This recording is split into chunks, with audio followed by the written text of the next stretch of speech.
This show may contain adult language and themes. Listener discretion is advised. With that out of the way, let's start the show.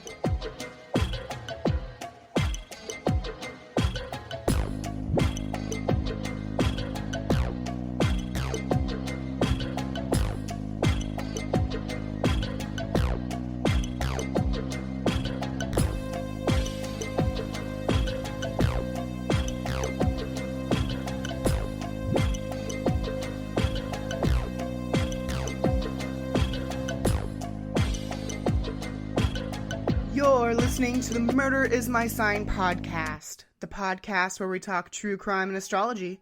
I'm your host, Jordy Death, here to light your way through the true crime astrology storm.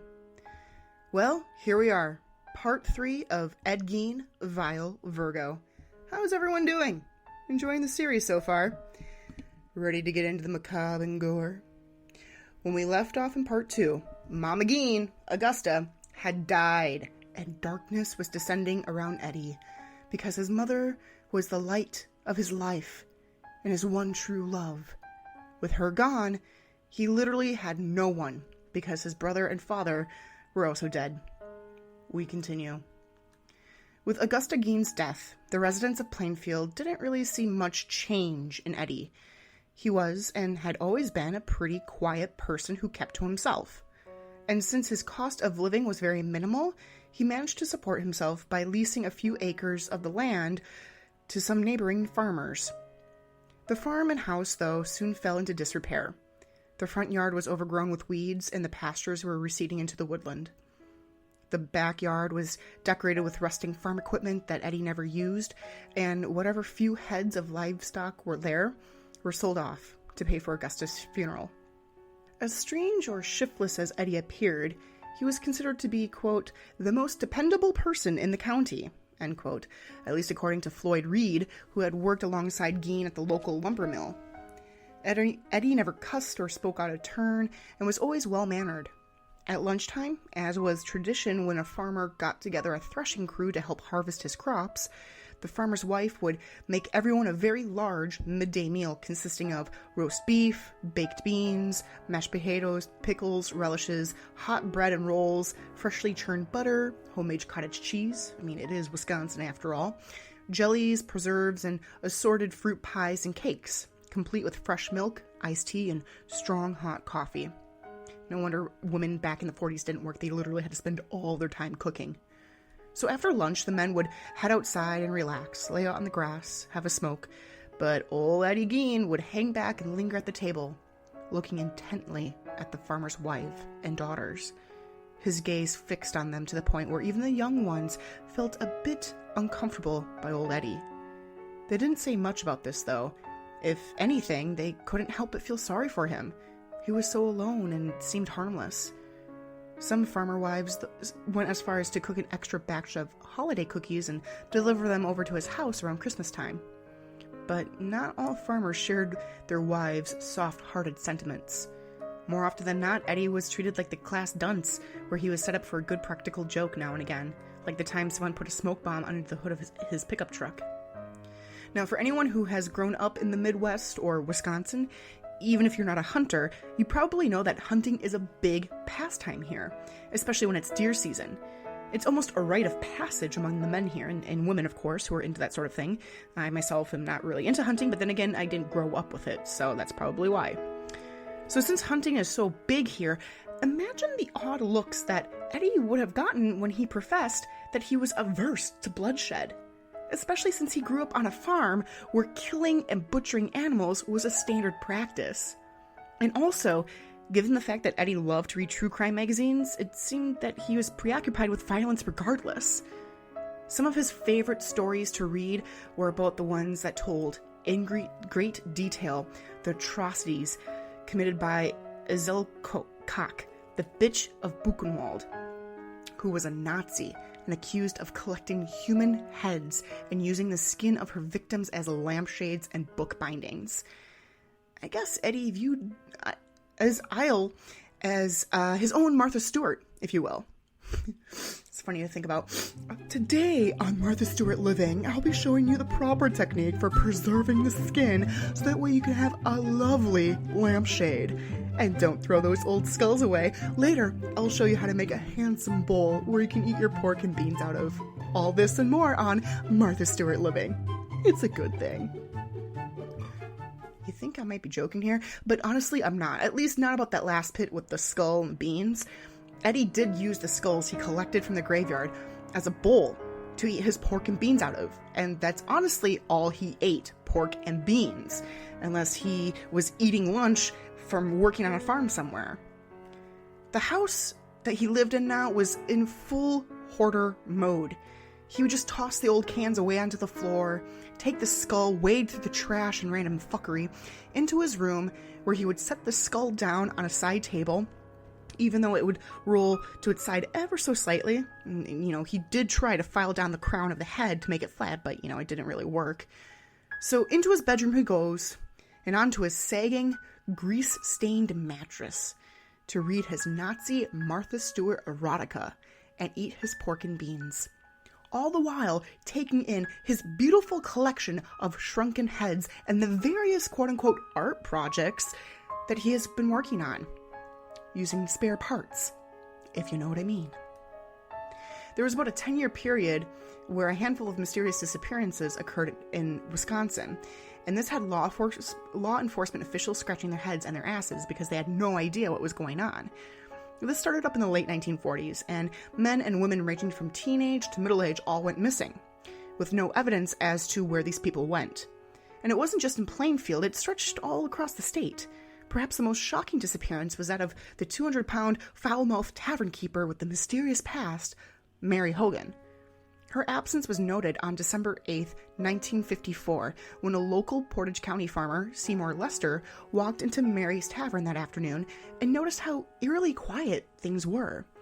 And then he noticed the pool of blood on the floor.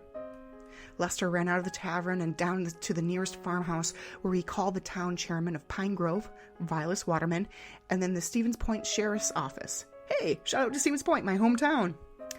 Sheriff Harold S. Thompson, I don't believe is related to Hunter S. Thompson, but we can hope, and Mr. Waterman arrived on the scene and knew immediately that Mrs. Hogan was a victim of foul play.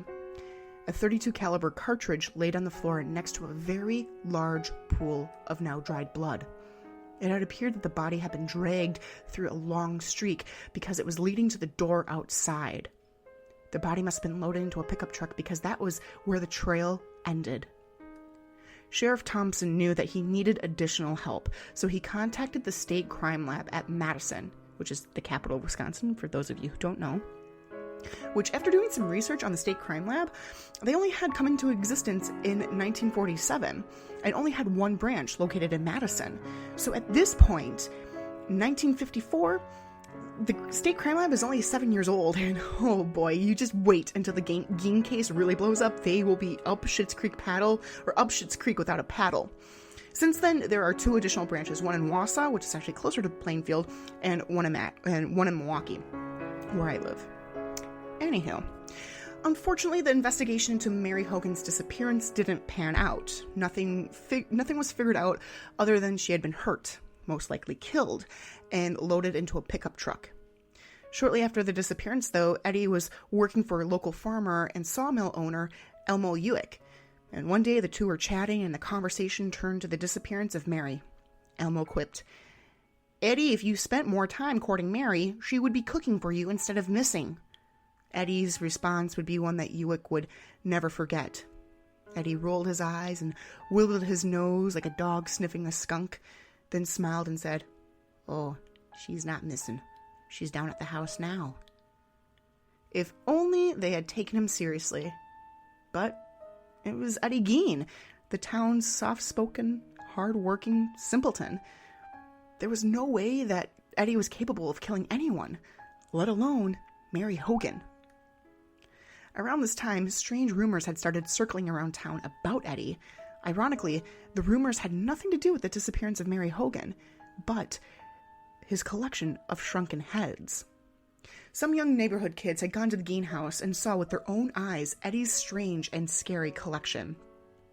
The kids never really asked Eddie about them, though. They chalked it up to weird Halloween decorations. But once the rumor mill started, Eddie no longer let the youngsters into his house.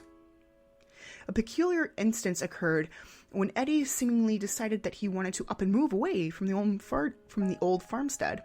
So he approached two of his neighbors, Donald and Georgia Foster, who lived in West Plainfield. He proposed a trade of homes a la HGTV. The Fosters could have his 195-acre farm, and he would take their small 1-acre homestead. The Fosters went as far as to actually go over to the Gein farm and take a look at the place. Mrs. Foster recounts, "We didn't see anything to make us suspicious. The place was awfully dirty and full of stuff piled all over the floor. It was pretty dark, too. He had those old, dirty curtains out the windows, so we couldn't see much." She even joked with Eddie, asking, "Is that where you keep the shrunken heads, Eddie?" pointing to one of the bedrooms, to which he just smirked and gave him a funny look. "No, they're upstairs in the room over there." The trade never panned out, and the Gein house soon developed a reputation of being haunted among the local children of Plainfield. And on those moonlit nights, a ghastly apparition would appear of a naked old woman with molted flesh and the face of a corpse dancing in the backyard. Think Norman Bates meets Buffalo Bill from Silence of the Lambs, and that was the energy that Eddie would bring to his dancing and macabre tryst in moonlight. It was now the fall of 1957, November to be exact, and deer season was officially about to kick off. Eddie had stopped off at the local hardware store owned by Bernice Warden, a sharp-tongued widow who was held in high esteem within the community of Plainfield. Just like Mary Hogan, the tavern owner, Bernice Warden was an older woman, 58, and of solid stature, which is a polite way of saying she was Wisconsin farm thick. Think of Pam Poovey from Archer. Eddie had something for older women, thicker older women who reminded him of his mom. Oedipus complex, anyone? Getting back to it, Eddie stopped by the store and ran into Bernie's son, Frank, who helps his mother run the store. Now, Frank was also the town's fire marshal and deputy sheriff. Eddie asked Frank if he was going to be out hunting tomorrow, since it was going to be an opening day, and Frank replied that he was indeed going to be out, much like the rest of the town. Eddie gave him his typical half-sided grin, nodded his head, inquired about the cost of antifreeze, and then said he would be back tomorrow to pick some up. So on November 16th, 1957, Eddie rolled up into the Warden hardware store, jug in hand, to fill with antifreeze. He went up to Mrs. Warden, handed her the jug, and paid for the antifreeze. She wrote him a receipt and watched him amble outside the door with the jug in hand. A few minutes later, Eddie re-entered the store, explaining to Mrs. Warden that he was thinking about trading in his Marlin rifle, which only fired 22 shots. Eddie looked up at the store's gun rack and asked if he could examine one of the Marlins that she had on display. Mrs. Warden was very accommodating. "Sure, that's my favorite rifle." She pulled it out of the rack and handed it over to Eddie, who began to examine the gun. Mrs. Warden turned around and began to look outside the store window.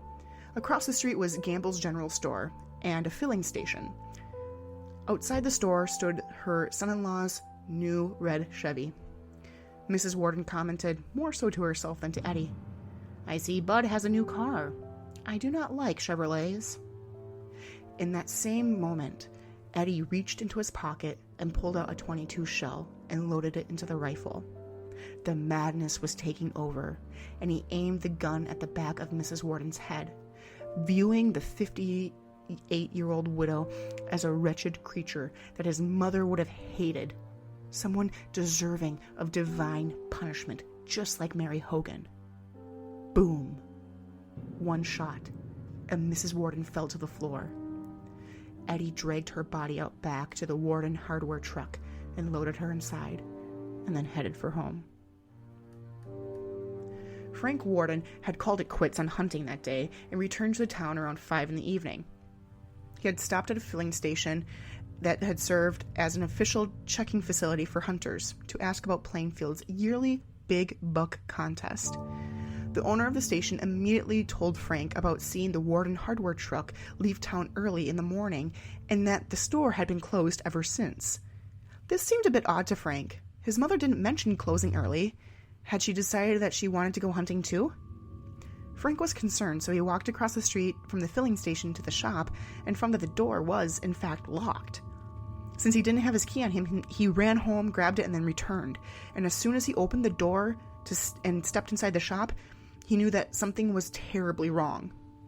The cash register was missing from the counter, and the floor had reddish-brown stains splattered throughout that formed into a trail that led to the back of the door. Frank realized immediately that it was blood. A lot of blood. He looked into the driveway and saw that the station attendant was right. The Warden truck was gone. Now, remember, Frank had been deputy sheriff for nearly a year, so although he was alarmed at what he had seen, he didn't panic. He called up Sheriff Art Shilley from the office in Wautoma, the county seat, which was about 15 miles away. Art Shilley had only been sheriff for just over a month, so he phoned the chief deputy, Arnie Fritz, and within minutes, the pair were running over to Plainfield. By the time Shilley and Fritz arrived, Frank Warden was deeply distraught. "He's done something to her," Frank blurted out as soon as the two officers pulled up to him. When they asked whom he meant, without hesitation, Frank answered, "Eddie Gein." Frank explained to Fritz and Shelley that Eddie had been hanging around the store a lot lately and had just stopped by the store last night around closing time to inquire about the cost of antifreeze, and while there asked if Frank would be gone hunting the next day. Frank had also found the receipt for antifreeze in his mother's handwriting. The men decided that Eddie needed to be found immediately. Chief Deputy Fritz put out a call for help, and the lawmen throughout the region came to Plainfield. Officer Dan Chase and Deputy Polk Spees. Seriously, who named that guy? This is Wisconsin, damn it, not fucking Alabama. Who fucking Polk Spees? What kind of name is that? Anyhow, so Officer Dan and Deputy Polk Spees were in charge to find Eddie. They stopped off at the farmhouse, but soon realized that no one was home. Then they went over to the Hills house, where Eddie had been known to be a frequent visitor. The Hills were neighbors of Eddie's. Eddie was indeed over at the Hill house, having helped Bob Hill install a new car battery. It had been late, and Eddie was invited to stay for dinner.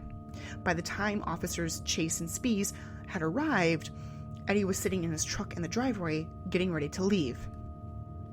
Officer Chase tapped on the driver's side window, and when Eddie rolled it down, said, "Eddie, I'd like to talk to you." Eddie, being the obedient boy that his mother raised him to be, got out of the truck and into the backseat of the squad car with Officer Spees.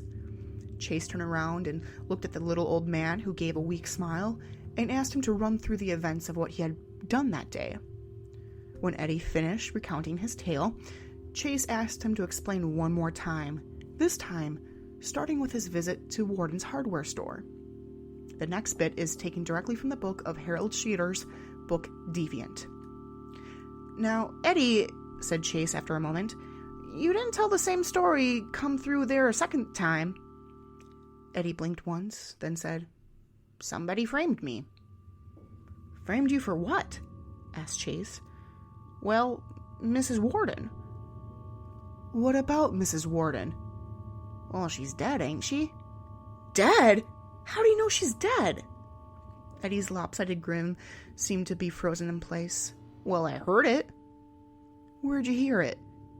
"I heard them talking about it," Eddie said, straining to sound nonchalant. There was no doubt in Officer Chase's mind that Ed Gein had been involved in Mary Warden's disappearance. He knew he had his man. Chase radioed in saying that the suspect was in custody. He then pulled out of the driveway and headed down to the police station. The Hills stood there, bewildered that Eddie Gein was being taken away in a police car. They had no way of knowing that they would be known as the last people to break bread with America's most notorious maniac. While Eddie was being transported to the police station, Officer Sheely was over at the Gein house with Captain, I'm probably going to slaughter this name, Captain Schulpolster. We'll just go with that. And apologies if you're of any relation or you know how to pronounce this and I'm just not saying it right. I do apologize. Okay, so Captain Shoepolster. The officers made their way across the yard, their boots crunching through the snow. They tried each door, trying to get in, but each one was locked, except for the door leading into the summer kitchen. That one was only secured with a flimsy latch. Shoepolster gave the little door a kick, and the men walked inside, slowly, their flashlights aimed at the junk-littered floor, careful of where they stepped. Shoepolster went to the door that led to the main part of the house to see if it was unlocked, while Shelley stepped back and swept the beam of his flashlight around the room. As he stepped back, he felt something touch his jacket from behind. He turned around to see what it was, and there, in the beam of his flashlight, dangled a large, dead white carcass hanging upside down from its feet. The front had been split open so that its trunk was just a dark, gaping hole. The head was missing. The body had been butchered and dressed out as if it were a deer. Only it wasn't an animal. It was the body of an adult woman, Bernice Worden. The sight before him was so stupefying that it took a beat before Officer Shelley could comprehend what he was looking at. "My God, there she is!" he choked out, before stumbling outside into the frozen November night, falling to his knees, vomiting. Captain Shoepolster staggered after him and ran to his squad car, radioing in the news. Bernice Worden's body had been found at Eddie Gein's farm. Regaining their composure, Shelley and Shoepolster steeled themselves as best they could and re-entered the summer kitchen to observe in closer detail the nightmare that awaited inside. With shaking hands, they trained their flashlights on the headless, gutted corpse. A crude wooden crossbar, sharpened to a point on each end, had been shoved through the tendons of one ankle. The other foot had been sliced above the heel and secured to the rod with a cord. Her arms were taut at her sides, held with hemp cord that ran from her wrists to the crossbar. The bar itself was hooked to a roof beam. It was as if Bernice Worden's body was left in the coldness of the shed like a slab of beef at a butcher's meat locker. Other officials had begun to arrive at the farm. These were men with vast experience, state troopers, deputy sheriffs, crime lab investigators, all men who were used to seeing horrible things and harrowing sights. A stunned silence fell over the men who stood witness to the decapitated and disemboweled remains of Mrs. Worden's body. Believe it or not, this would not be the most unspeakable of horrors that awaited them inside Ed Gein's house. Captain Shoepolster led the men into the main part of the house. It had been years since anyone, besides Ed, had stepped inside.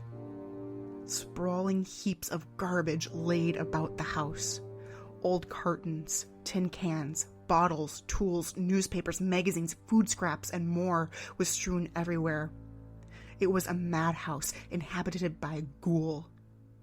There were particular items around the house that spoke of the chaotic mind that was Ed Gein. A coffee can filled with lumps of used chewing gum, a wash basin full of sand, the funny-looking soup bowl that turned out to be the sawed-off top of a human skull. Skulls seemed to decorate the house, and Eddie had a pair on his bedposts as decorations. And then there was a chair by the kitchen table that had its woven cane seat replaced with smooth strips of human flesh. The underside was lumpy with fat.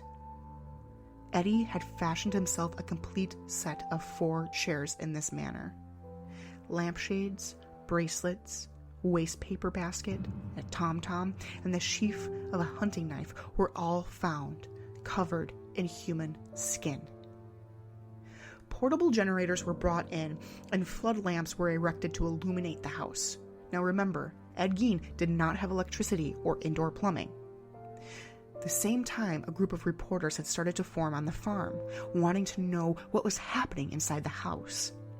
The police refused to give any statements. The only comment that Sheriff Shealy made was that the situation was just, quote, too unbearable, horrible beyond belief. Now, if you're a child of the 90s, such as myself, perhaps you remember those I Spy books. Imagine, if you will, an I Spy book that was created based on the findings inside the Gein house. Let's play, shall we? I spy with my little eye a shoebox filled with female genitalia. What's that I smell? Why, a box of noses, of course. When crime lab specialist Alan Vilmilsky picked up the box of vaginas, vulvas technically, and noticed that most were shriveled and dried. Some had been painted with silver and trimmed with red ribbon, and on one he noticed small crystals clinging to the surface. He realized that it had been sprinkled with salt. In total, there were 9 vulvas in this box. The crew soon realized that Eddie had created a suit out of human flesh. There were a pair of leggings made from actual human legs, and a garment made from the upper torso of a middle-aged woman, breast included. It had been tanned and corded as if it could be attached and worn like a vest. The most shocking of the winter fashion collection, though, were the masks.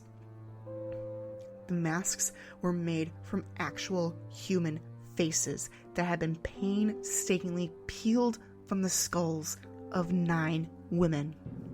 Some masks had looked dried out, almost mummified, and others appeared to be more carefully preserved, as if they had been treated with oil to keep the skin soft and supple, while some others still had lipstick on, which gave them more of a lifelike look.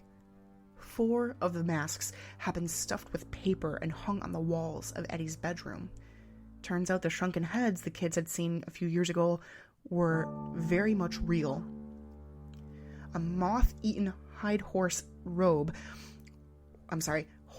not hide horse. A moth-eaten horsehide robe was found laying in a heap behind the kitchen door.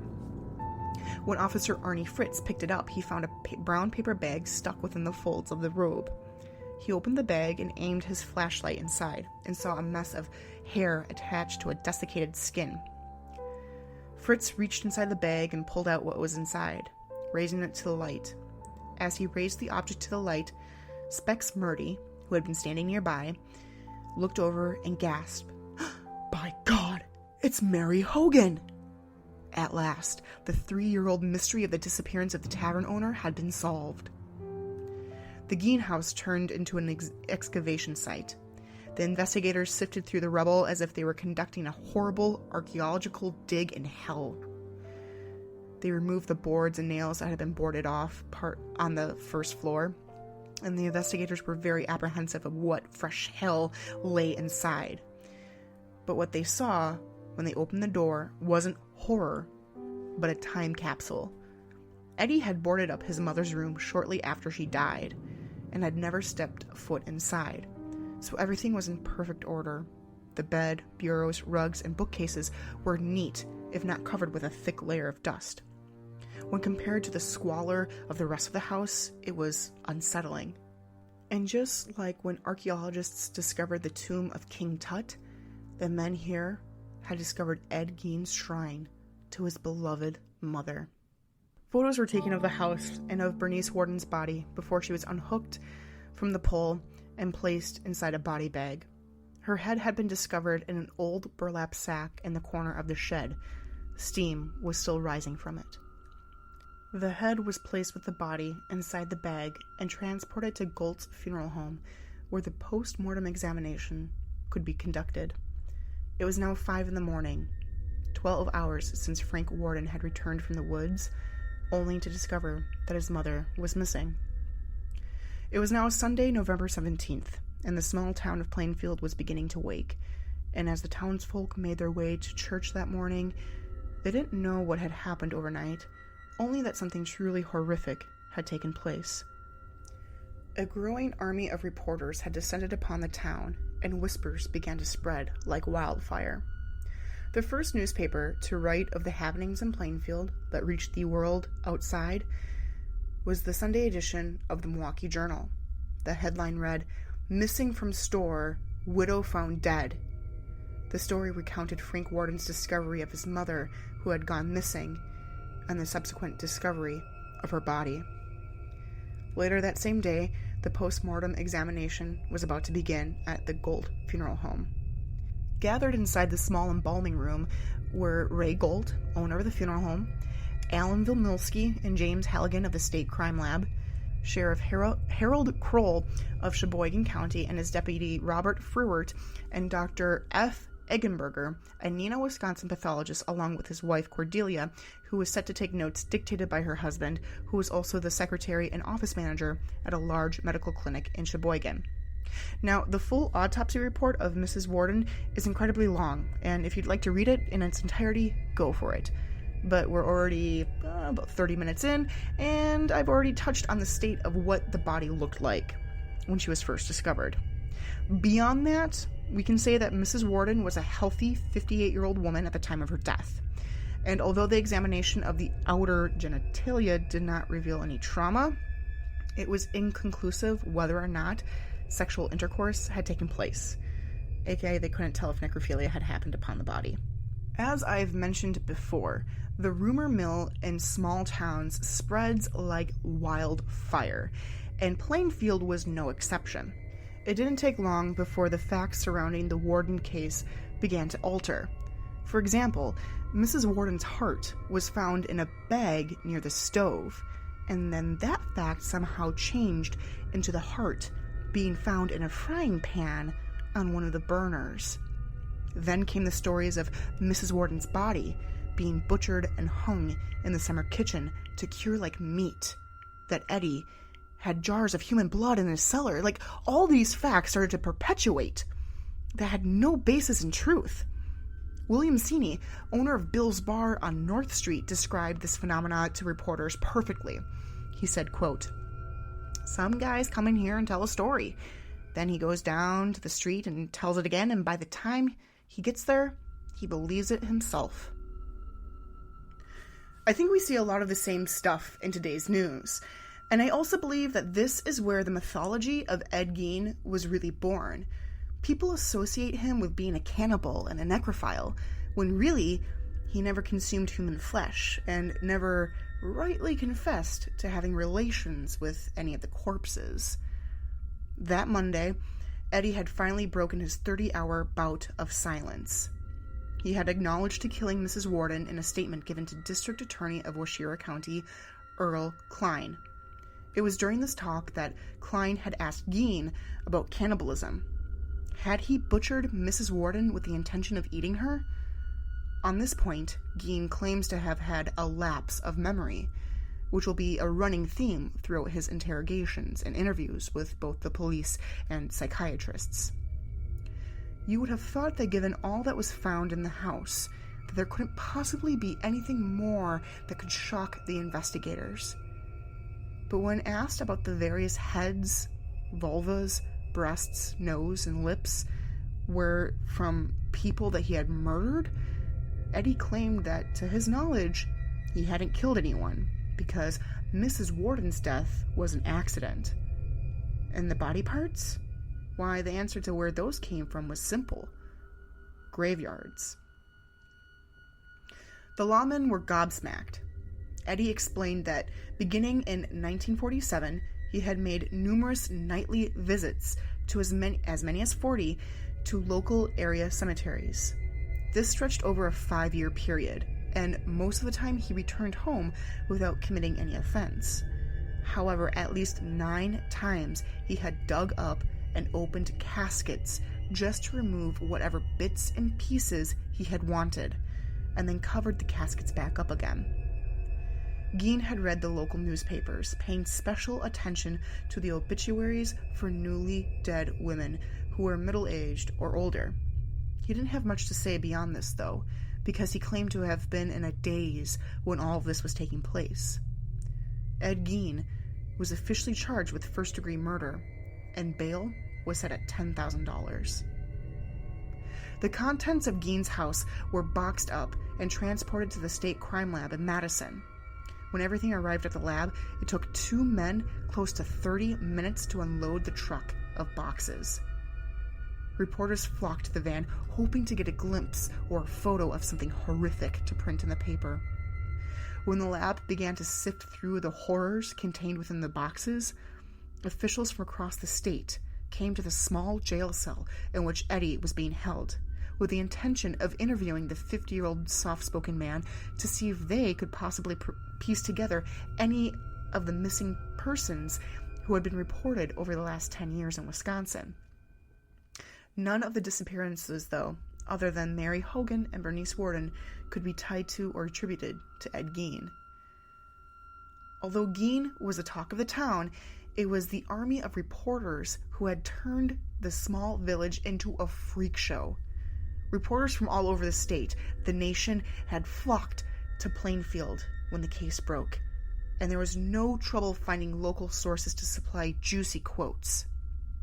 Now, the officials on the case were very tight-lipped and did not tolerate the media presence well, but there were plenty of residents who were more than happy to cooperate with the press because they could not resist the temptation of seeing their name printed in the papers. There were those in town who loved the attention that Plainfield was getting. Restaurants and local motels were making a lot of money housing and feeding all of the reporters. But more often than not, the majority of the residents couldn't wait for everything to die down so they could get back to normal.